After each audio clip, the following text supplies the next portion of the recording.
अपनी माँ को तो ढूंढ नहीं सकी, उसकी वजह से हमारा हंसता खेलता घर बर्बाद हो गया।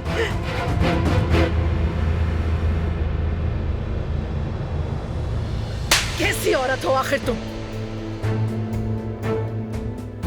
जिलान के बारे में ऐसी बात करने की हिम्मत कैसे की?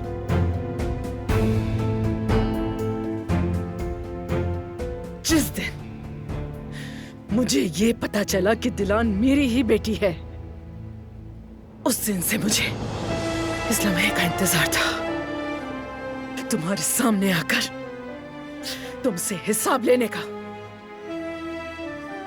और अब तुम अपने किए की कीमत चुकाओगी, याद रखना।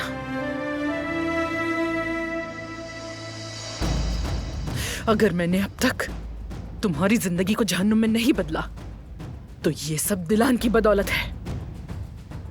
तुम्हारी वजह से मेरी बेटी मुझे मरा हुआ समझती है और समझती रहेगी।